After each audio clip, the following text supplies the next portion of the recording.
Halo Bapak Ibu dan teman-teman semuanya, selamat datang di acara Inspiring Talk Show Prasmul Day 2021 Chart Your Future bersama saya Javier Lukito. Dan saya sekali lagi ingin memberitahu sedikit cerita mengenai makna di balik Chart Your Future yang kita pakai kali ini. Di kampus kita, Universitas Prasetya Mulia, kita menciptakan ekosistem pendidikan yang terintegrasi bagi para mahasiswanya. Untuk apa? Untuk bisa mempersiapkan para mahasiswa di masa depan melalui kolaborasi. Kolaborasi seperti apa? Mulai dari generate ideas hingga initiate real projects dengan berbagai pihak supaya para mahasiswa dapat memetakan karir yang dituju lebih awal. Termasuk dengan berbagai pilihan program yang sesuai dengan perkembangan zaman dan tentunya memenuhi kebutuhan industri di masa depan. Sejalan dengan hal itu, tahun ini Prasetya Mulia kembali mengadakan Prasmul Day Chart Your Future. Dan pada Inspiring Talk Show hari ini, kita akan membahas topik Study Smarter, Not Harder, Time Management for a Study Life Balance. Hari ini kita sudah kehadiran dua bintang tamu, yakni Gracia Tumakaka dan juga Adifa. Halo Gracia dan Adifa.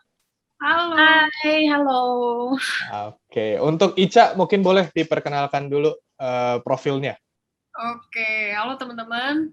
Nama gue Ica. Nama gue Gracia sih, tapi dipanggil Ica gitu. Gue adalah co-founder dari Katika Group dan juga mahasiswi Universitas Prasetya Mulia S1 Branding. Oke, kalau untuk Adifa? Hai semuanya, aku Adifa, aku singer-songwriter, dan aku juga mahasiswa S1 Food Business Technology di Prasetya Mulia. Oke, sekalian dengan hal itu saya juga ingin memperkenalkan diri, saya Javier Lukito, saat ini saya mahasiswa aktif di S1 Branding Universitas Prasetya Mulia. Jadi, percakapan hari ini akan menjadi sangat menarik karena ini adalah isinya mahasiswa-mahasiswa aktif yang sedang bercerita lah tentang pengalaman dan juga apa ya, experience-nya, pengalaman sampai experience sama ya, experience-nya berkuliah di Prasetya Mulia sambil mengembangkan hobi. Pertanyaan pertama akan saya buka dengan, boleh nggak diceritakan saat ini kesibukannya apa aja? Kalau tadi kan udah disebut role-nya, kesibukannya in particular itu apa? Mulai dari Ica dulu, silakan. Oke, jadi gue pertama itu kan mahasiswi ya, jadi prioritas pertama gue tetap kuliah gitu. Jadi kesibukan gue pertama adalah kuliah, terus yang kedua adalah project aku yaitu Katika Group gitu. Jadi gue partneran sama temen gue, Selika Tiona, untuk bikin satu platform education yang bisa encourage young entrepreneurs untuk bisa evolve lebih lagi gitu. Jadi kita kasih berita, kasih workshops, kasih materials classes dan sebagainya, dan juga untuk masuk ke SMA supaya kita bisa belajar dan mengajarkan entrepreneurs ini gimana caranya untuk mulai sejak dini gitu. Oke, kalau Diva? Sama sih, gue kan emang mahasiswa, jadi emang prinsip gue juga education comes first lah ya. Jadi kesibukan gue utama paling nih kuliah, apalagi FBT itu lumayan banyak tugasnya. Dan gue sekarang sih lagi paling nulis-nulis lagu lagi dan prepare untuk single-single selanjutnya. I see. Kalau tadi mungkin ini pertanyaan dari gue adalah, boleh nggak diceritain sedikit ke teman-teman kalau di branding dan di FBT itu apa yang dipelajari? Kita mulai dari Ica dulu, silakan. Oke, bisa kalau orang-orang tanya tentang branding tuh selalu nanya kayak, emang lu bikin logo ya, lu ngedesain ya, kayak gitu-gitu loh. Jadi gue kayak, no, itu DKV. Jadi branding itu sebenarnya lebih dalam lagi daripada marketing. Kalau marketing kan kita tahu marketing funnels, gimana caranya kita bisa memasarkan suatu produk, tapi kalau branding itu kita juga memperhatikan konsumennya. Konsumennya itu seperti apa, behavior-nya seperti apa, perilakunya saat decision making itu seperti apa. Jadi kita itu, kalau aku suka put it in a simple way adalah branding itu psychology campur marketing. Wow, oke. Saya sebagai anak branding aja terkesima mendengar jawabannya. Kalau dari Diva gimana? FBT itu apa sih? FBT itu sebenarnya benar sih kayak yang tadi lo bilang juga tentang kering-keringin makanan. Itu kayak salah satu hal yang kita lakuin juga sebenarnya di FBT. Tapi sama juga banyak yang nanyain kayak, oh FBT itu food, berarti masak-masak dong, urusannya kayak kuliner gitu ya gitu. Padahal gue juga sebenarnya gue kira masak-masak, ternyata bukan. Jadi emang FBT itu lebih ke food science-nya sih. Kita ngebelajarin tentang makanan itu dari level sampai ke molekulernya lah, sampai ke sel-selnya lah, sampai kita pelajarin nih nutrisi dia tuh kayak apa, kayak gitu-gitu. Dan sampai ke apa ya, penyimpanan yang benar nih untuk makanan tertentu kayak gimana, pembuatannya gimana. Jadi kita mempelajari benar-benar dari proses dari awal dari bahan baku sampai jadi yang kita akhirnya bisa makan sekarang. Wow, menarik sekali. Ternyata banyak ya prosesnya ya, dan itu ada science di belakang itu ya. Menarik banget. Benar.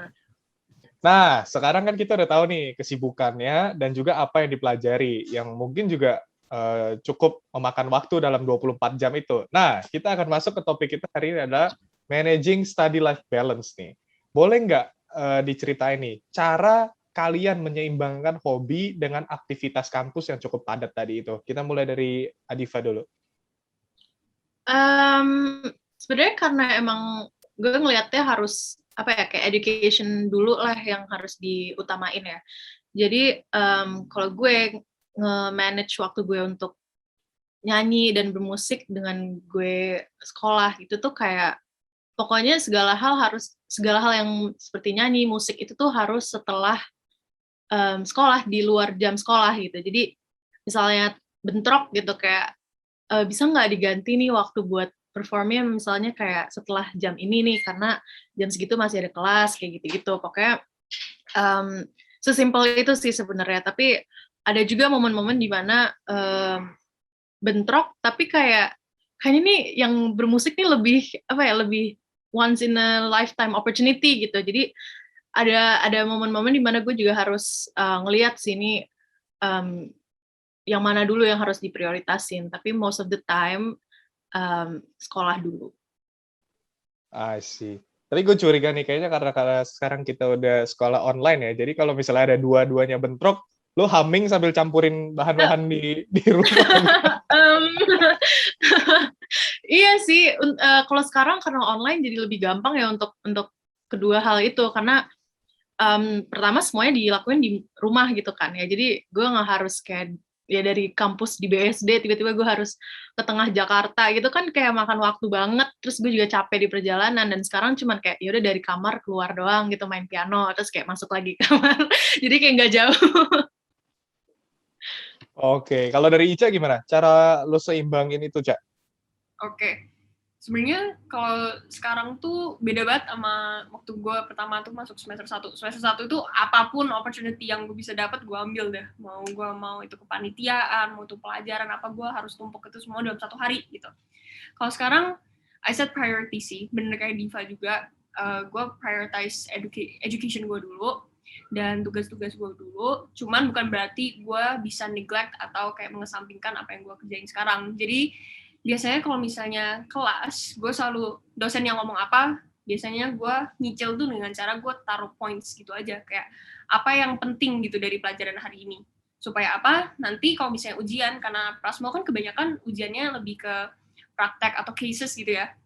Jadi kan kita nggak seberapa harus mengerti secara detail perintilan-perintilan contoh-contoh yang dikasih sama dosen, at least kita udah tahu kayak, oke, framework-nya seperti apa supaya nanti bisa diimplikasikan saat kita ujian. Jadi for me, biasanya tiap kali kelas selalu kayak tulis pointers dulu, kira-kira di dosen ini yang paling penting apa aja sih gitu. Nah, sekalian sambil nakal-nakal, curi-curi ngerjain project yang lain gitu. Cuman tetap aja education itu yang pertama. Dan ini sih tips gue kalau misalnya untuk time management, Google Calendar itu adalah penyelamat gue selama COVID ini. Karena time blocking itu kita kayak tahu gitu loh. Misalnya, oke, 45 minutes, gue mau kerjain PR, brand activation misalnya. 45 minutes. Udah habis 45 menit itu gue nggak boleh ngelanjutin brand activation gitu. Jadi gue trick my mind gitu supaya gue bisa tetap stay on track time blocking gitu. I see. Tapi kayaknya yang nyatet-nyatet cuman yang penting-penting bukan yang perintilan, cuman bisa berlaku di kita sih, Cak. Kalau di FBT mungkin agak bahaya ya kalau cuma dicatat framework. Benar-benar harus fokus sih. Benar-benar sedikit kelewat tuh udah langsung ini apa. Tahu formulanya ngeringin hilang makanannya. Iya. Dari kering juga nggak tahu deh gimana. Tapi mungkin gue bisa tambahin ya kayak selain juga gue juga pakai kalender gitu. Akhirnya sekarang gue bener-bener di timein lah pokoknya kalender gue jadi penuh gitu. Padahal awalnya nggak pernah gue pakai gitu. Tapi sekarang selain emang set time juga kalau gue sih personally lebih suka untuk set a place juga. Misalnya kayak oke, gue kalau kalau di rumah gue tuh emang ada ruangan khusus buat kita semua kerja gitu lah ya. Jadi oke, gue kalau misalnya mau ngerjain urusan sekolah gue di ruangan ini. Tapi kalau misalnya gue mau urusin musik gue di ruangan yang satu lagi. Oke. Nah, sekarang pertanyaannya adalah apa yang kalian lakukan nih saat kalian jenuh, burnout, atau mulai ada demotivasi nih? Apa yang kalian lakukan untuk, weh, nggak boleh, gue harus tetap keep this fire going nih. Nah, kalau dari Ica, apa yang lo lakuin, Ica? Waduh, kejenuhan ya sama burnout. Itu rasanya ada di omongan IG story semua orang deh. Kayak, aduh burnout gimana nih gitu.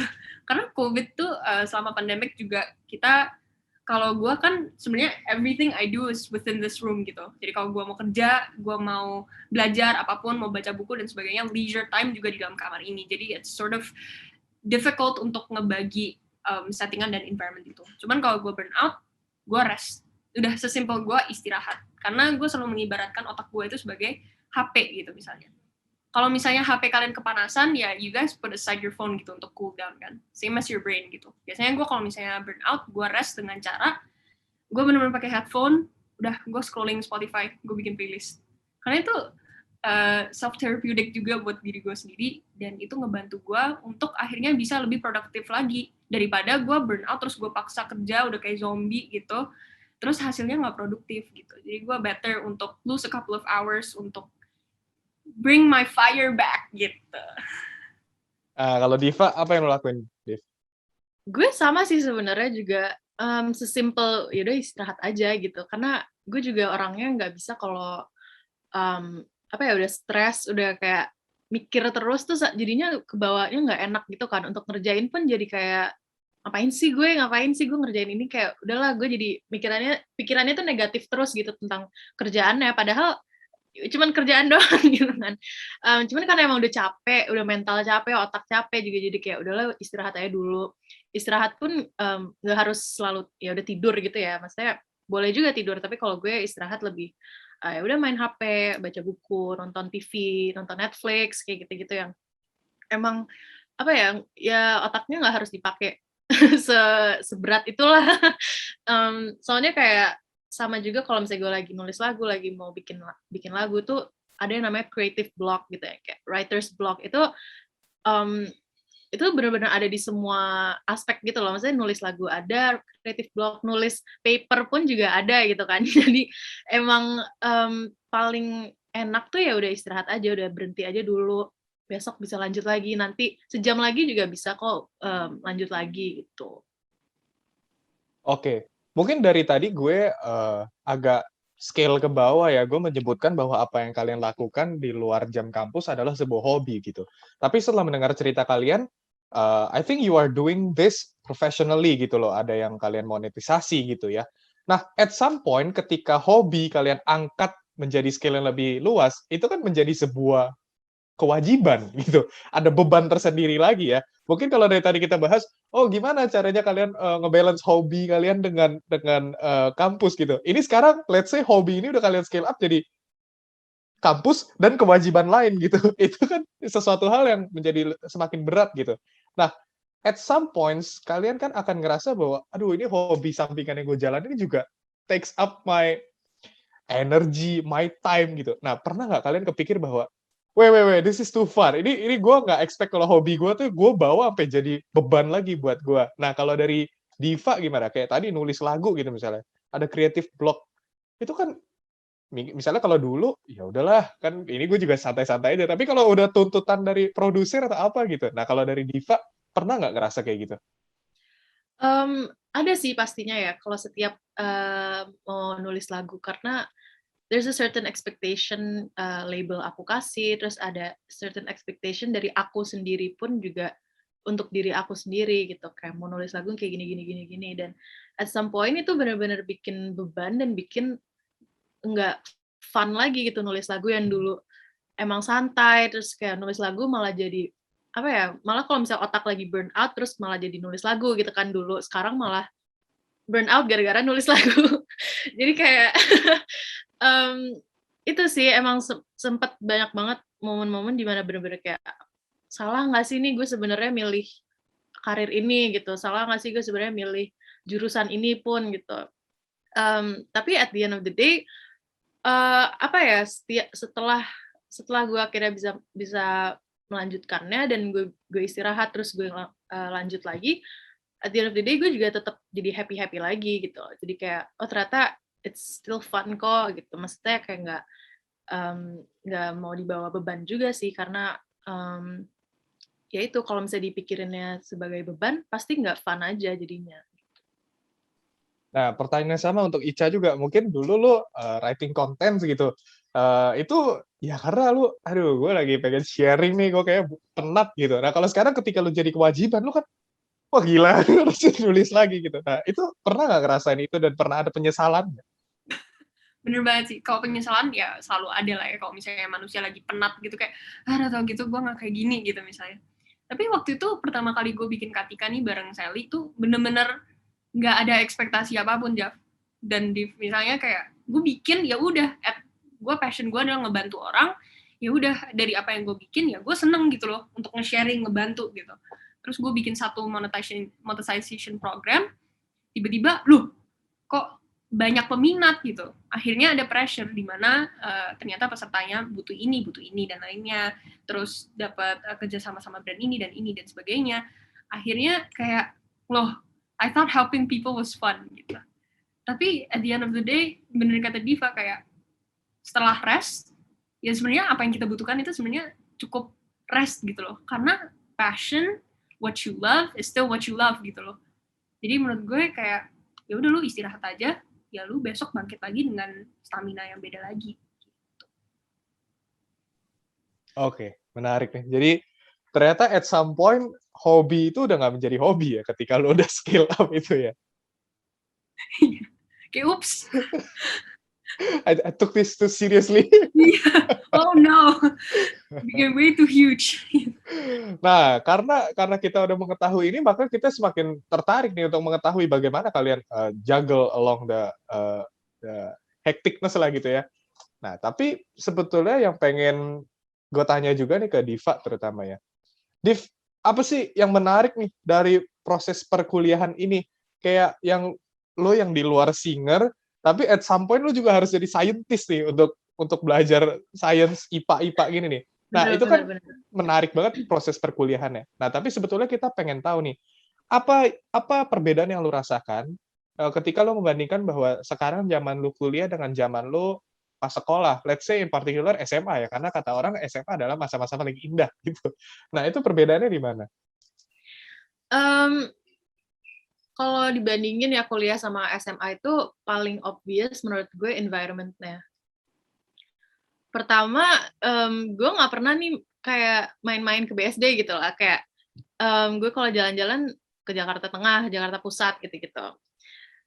Jadi pertama itu aja udah something different for me gitu. BSD aja tuh udah sesuatu yang beda dan baru, dan apalagi kuliah banyak orang baru dan mereka juga apa ya kayak background-nya beda-beda dan nggak semua juga dari Jakarta gitu kan, semuanya benar-benar dari seluruh Indonesia gitu. Dan semua kumpul di Prasmul, dan itu environment yang pertama kali gue rasain gitu. Ketemu sama orang-orang yang beda background, beda agama lah, beda way of thinking, segala halnya itu udah kecampur aduk, dan itu paling beda sama kalau pas SMA. SMA kayak temen-temennya juga ya itu lagi gitu kan. Mau sekolahnya beda pun circle-nya tetap sama-sama lagi gitu kan. Kalau ini kuliah harus apa ya, gue ngerasa gue harus open to new things dan harus bisa membuka diri. Yang dulu gue di comfort zone aja, sekarang gue harus keluar dari comfort zone gue biar gue juga bisa survive gitu loh di kuliah gitu kan gue nggak punya temen juga gitu kan. Iya sih paling itu perbedaan perbedaan paling obvious dan paling besar ya. I see. Tapi kalau jujur dari gue ngerasa apa yang paling beda dari zaman sekolah ke kuliah adalah environment yang membentuk lo gitu loh. Kalau misalnya kita dulu zaman SMA mau nyantai, santuy bareng gitu. Kalau kalau di kuliah tuh kayaknya santuinya ada, tapi juga environment membentuk lo untuk ayo harus push terus gitu. Itu lo rasain juga nggak, Div? Iya sih, soalnya waktu itu emang pas gue mau rilis lagu pertama pun itu tuh at the same time gue baru semester 1 gitu di kuliah. Jadi gue sama-sama terjun ke dunia yang berbeda at the same time gitu. Jadi pertama kali gue ngerilis lagu, pertama kali gue masuk kuliah. Jadi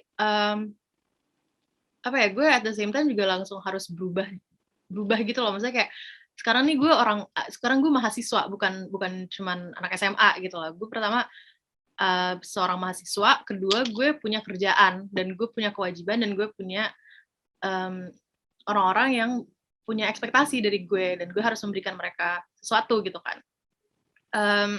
Iya sih, apa ya, kayak itu jadi bikin gue ngerasa gue mendewasa lebih cepat aja sih di awal perkuliahan itu ya, karena harus membagi dua dunia dan yang benar-benar berbeda gitu ya, yang satu science, yang satu arts gitu. Kayak nggak bakal pernah ketemu itu berdua, tapi gue mencoba untuk jalanin dua-duanya aja sih. Oke, dan kalau boleh tahu lagu lo udah tembus mana aja dan udah segede apa skopnya? Boleh diceritain nggak? Lagu gue udah di semua digital platform bisa didengerin, dan music videonya juga ada di YouTube. Wow, udah jadi soundtrack film? Iya, itu lagu pertama gue malah soundtrack film Habibie Ainun yang ketiga. Jadi promo lagi gue. Itu yang gue pancing itu. Keluarkan. Oke, nah another question buat Ica. Sebenarnya pengen tahu, Ca, dengan perkuliahan lo di branding dan juga apa yang lo lakuin dengan Katika Group, sebetulnya setelah lulus kuliah plan lo seperti apa nih ke depannya? Lo ingin coba masuk ke ranah profesional atau lo pursue your dream as an entrepreneur gitu? Atau lo ya ada hobi lain lah yang ternyata lo belum naikin ke permukaan yang kita juga nggak tahu, tapi lo ada plan seriusin ke situ? Wah, pertanyaannya kayak biasanya subuh-subuh gitu di talk gitu ya. Masa depan lo mau ngapain? Kalau gue mau pursue my dream sih.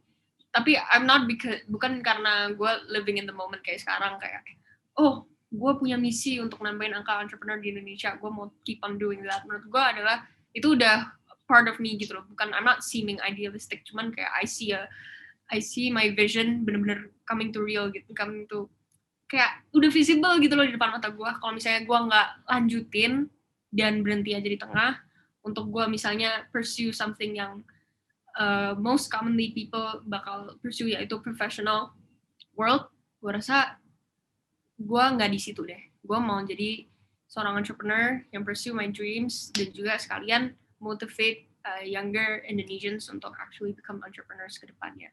And start from the beginning, karena education is a part of my passion, and if I don't keep doing that, I don't know what I have to do gitu. Oke, so karena education is part of your passion, jadi kita jadi flashback dikit nih bahwa apa sih konten-konten Katika? Mungkin boleh diceritain nggak, Cak? Sebenarnya di dalam Katika tuh kontennya apa aja secara lebih detail, kemudian ada education-nya juga sih seingat gue, tapi boleh diceritain, Cak? Oke, so Katika itu started off as a community, di mana kita sharing gimana sih branding itu, gimana sih bisnis itu untuk online shop yang banyak banget bermunculan di masa pandemi gitu. Gimana caranya mereka survive dengan digital marketing dan sebagainya. Cuman seiring berjalannya waktu kita ngelihat kalau misalnya, oh we can do better than this gitu loh. Sekarang aja orang-orang pada bikin bisnis karena mereka butuh income lebih gitu dari pandemi. Karena pandemi ini gitu. Jadi kita masuk ke SMA, kemarin kita baru dari Surabaya sama NTT untuk ngajarin branding gitu ke mereka. Jadi itu one of our program sama projects untuk setidaknya equal education dalam bidang entrepreneurship gitu ke sekolah-sekolah gitu. Oke. Dan gue juga mau nanya lu, Ca, apa sih yang lo rasa paling berbeda nih dari sekolah dan kuliah? What's the difference? Kalau gue dari Surabaya guys, so gue ke BSD itu ngerantau, dan I only had 2 of my best friends dari Surabaya datang ke sini, dan Javi kenal salah satunya. Dan itu kita benar-benar cultural shock yang pertama ya, saudara-saudara. Cultural shock dengan Jakarta yang very open-minded, dan banyak banget culture-nya dan juga background-nya seperti yang Adifa tadi bilang. Tapi unlike Adifa, dia kan langsung nyemplung nih, benar-benar kaget gitu, dewasa cepat. Kalau misalnya I'm grateful enough to have time untuk actually enjoy my freshman years gitu, dimana menurut gue yang beda adalah, paling beda ya, itu dari tugasnya sih. Dulu gue ambis, enggak ding, sekarang juga ambis.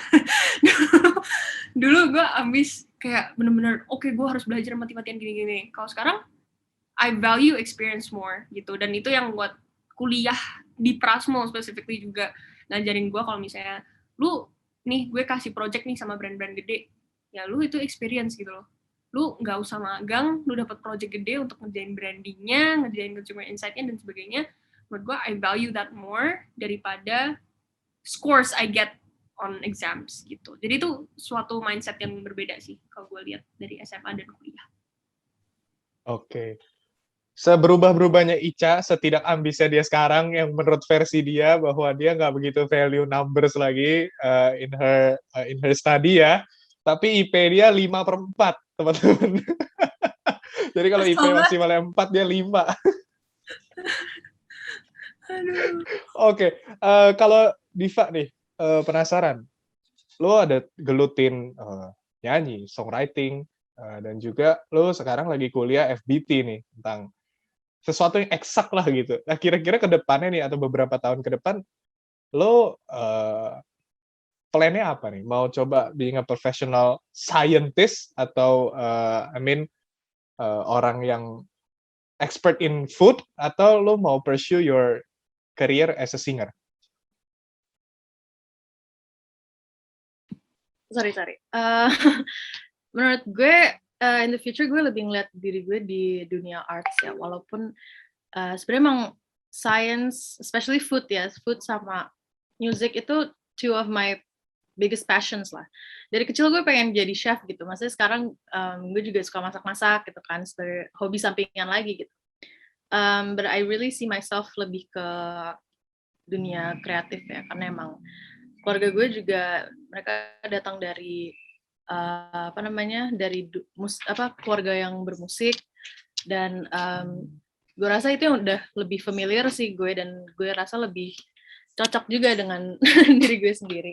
Tapi sebenarnya gue juga berharap bisa build something, build food innovation atau apapun itu, tapi yang masih ada aesthetics-nya lah, dan jadi benar-benar kayak ada science-nya tapi dikemas dalam sesuatu yang rada lebih artsy gitu. Nggak tahu gimana ya jelasinnya.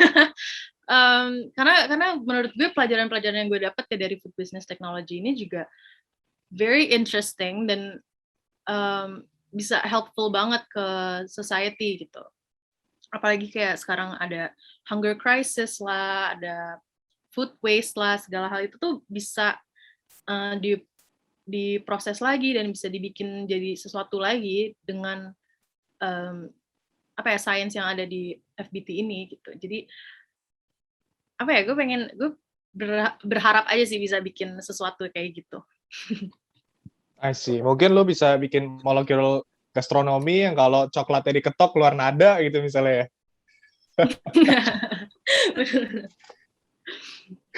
Oke, pengen tahu nih tips and trick dari kalian berdua, atau wejangan untuk teman-teman yang lagi nonton, atau Bapak Ibu yang lagi nonton juga, bahwa mungkin banyak orang yang belum berani mengambil resiko untuk mengembangkan hobinya, karena mereka ngerasa bahwa gue takut nih kalau gue kembangin hobi gue distracted from what I do best atau ya selama ini gue lakuin gitu. Jadi gue nggak berani ambil resiko untuk kembangin sayap kiri dan kanan.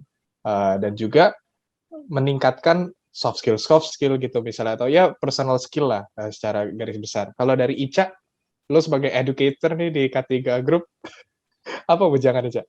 Ibu guru. Jadi menurut gue kalau misalnya lu punya passion, lu punya kewajiban sekarang, dan lu harus gali skills lebih dalam lagi. Menurut gue ini 3 hal yang bisa lu lakukan bersamaan gitu loh. Doesn't mean kalau misalnya kalian punya kewajiban like kampus misalnya, kalian harus neglect passion kalian yang misalnya bikin film, atau mungkin mau jadi pelukis dan sebagainya. Doesn't mean kalian harus neglect itu gitu loh. Kayak evidently speaking, Adifa udah kayak low-key superhero gitu cuy. Pagi scientist, malam rockstar gitu. Jadi menurut gue kayak itu an excuse you feed yourself aja gitu. Kayak sometimes kita selalu ngerasa kayak I'm human, I need to rest, tapi sometimes juga jangan gitu loh. Kayak lu dikasih waktu hidup di sini gitu. Asik dalam. Lu dikasih waktu untuk hidup di sini. That means you have to use your time gitu loh. Kalian tuh akan nyesel kalau misalnya 4 tahun kalian pakai buat kuliah doang dan nggak search whatever out there for you. Dan in the end, waktu tua, kalian bakal kayak bertanya-tanya kalau misalnya gue kemarin tuh kuliah branding sambil bikin film, kayak gimana ya bentukan gue sekarang kayak gitu. Pokoknya gue prinsipnya adalah satu, jangan sampai saat gue tua, gue mempertanyakan apa yang gue lakukan dulu gitu loh. Jadi I don't wanna live in regret. Gue mau ngelakuin semuanya, tapi juga in a great order gitu loh. Maksudnya gue tahu prioritas gue yang mana, tapi at least you branch out and you try things, karena menurut gue resiko bakal ada di depan mata. Tapi kalau misalnya kalian nggak coba, juga kalian nggak ngerti gitu loh apa resikonya dan gimana cara untuk cari solusinya gitu. Jadi menurut gue ambil aja udah. Kalau dikasih kesempatan ambil aja. Oke, itu ya. Jadi kalau kata Bu Guru hari ini, kalau dikasih kesempatan ambil aja, jangan ragu-ragu. Nah kalau Diva nih, kira-kira apa nih wejangannya untuk teman-teman yang belum berani ambil resiko gitu? Misalnya ditawarin untuk nyanyi di lagu Habibie Ainun, di film Habibie Ainun 4 gitu, tapi lu ragu-ragu gitu ya. Nah kalau Diva kan ini yang udah berhasil nih nyanyiin OST Habibie Ainun 3 nih. Kalau lo kasih wejangan ke teman-teman apa? Apa ya, gue soalnya pas yang Habibie Ainun pun juga sebenarnya rada taking risk gitu loh. Karena sama sekali gue nggak tahu industri musik kayak gimana, sama sekali gue nggak tahu proses nulis lagu yang profesional tuh kayak gimana. Selama ini gue cuman kayak udah record di HP gitu kan. Sekarang kayak bener-bener di studio lah, pakai banyak orang juga yang ngebantuin gue gitu. Jadi taking risk tuh menurut gue juga it's a way for you to experience new things, dan apa ya, karena you'll never know juga sih, kayak lo coba dan nggak coba, gue sih mendingan gue coba gitu loh daripada live my life wondering kayak what would happen gitu loh kalau misalnya dulu gue apalah kalau gue beneran akhirnya ambil gitu. Maksudnya kayak bener juga kayak kata Ica, I don't want to live in regret, I don't want to live mikir kayak I should have done this dulu, harusnya gue ngelakuin ini, harusnya gue ini gitu. Gue mendingan kayak malu deh gitu loh, kayak selama yang penting gue nanti tua gue punya cerita gitu loh. Maksudnya kayak gue dulu kayak gini loh, dulu gue kayak gini gitu-gitu, daripada gue tua kayak pelongo-pelongo gitu kan. Dan sebenarnya benar juga sih, gue kayak kayak superhero gitu. Waktu itu gue juga paginya tuh gue langsung harus presentasi, malamnya gue abis konser gitu. Jadi kayak di saat itu tuh gue bener-bener ngerasa kayak gue bisa nggak ya nih ngelakuin 2 hal ini, gue bisa nggak ya, tapi you'll never know until you try aja sih menurut gue itu. Bener banget. Dan paling kalau misalnya gue boleh tambahin, kalau misalnya kalian takut untuk ambil risk, mungkin you gotta sit down first, terus check on yourself kayak apa yang membuat lo takut gitu untuk memulai. Dari sana kalau misalnya gue insecure, gue nggak punya resources ini. Okay, what's the solution for that gitu loh?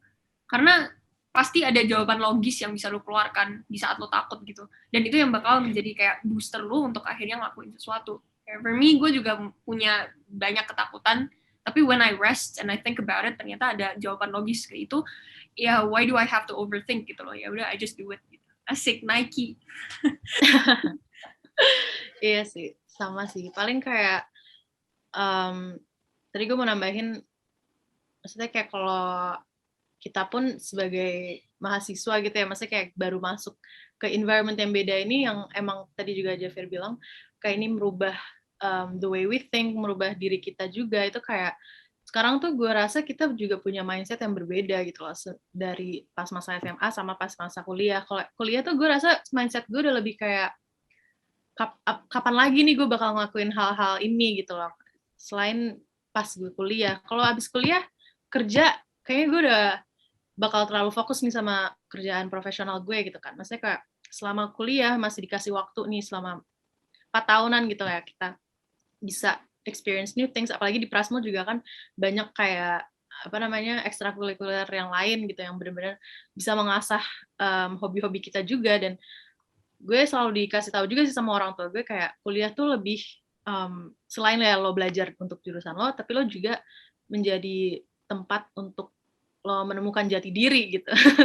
Tempat lo untuk actually nyadar passion lo tuh apa dan di mana, dan orang seperti apa sih lo gitu. Jadi itu sih yang gue lihat dari kuliah juga. Oke, thank you Ica dan juga Diva. Menarik banget. What they are sharing is purely their experience gitu, personal experience. Jadi I would like to summarize. Jadi sebetulnya study and life balance itu possible, asal kalian punya time management yang baik dan juga kalian tidak melawan keinginan kalian dari dalam gitu. Ketika kalian you enjoy, it's your passion, of course you will make room lah di dalam 24 jam kehidupan kalian sehari, kalian akan make room. Nah, tapi cara make room-nya adalah dengan time management yang baik gitu. Dan juga teman-teman perlu memperhatikan bahwa apakah lingkungan dan juga keadaan allow you to make extra room for your passion gitu. Dan kalau dari cerita Ica dan juga Diva, Prastia Mulia membolehkan atau bisa memberikan kesempatan kepada Gracia dan juga Diva untuk make room nih for their passion juga gitu ya. Jadi teman-teman semuanya, I think that's all for today's Inspiring Talk Show. Thank you banget untuk Ica dan juga Diva. I once again want to remind teman-teman semuanya, jangan langsung cabut dari website ini. Silakan cek di hall S1, S2, dan S3 untuk eksplorasi berbagai jurusan Prasmo yang future oriented. Kemudian juga ada mission room, di mana teman-teman bisa mengeksplor kegiatan non-akademik dan juga organisasi yang ada di Universitas Prastia Mulia.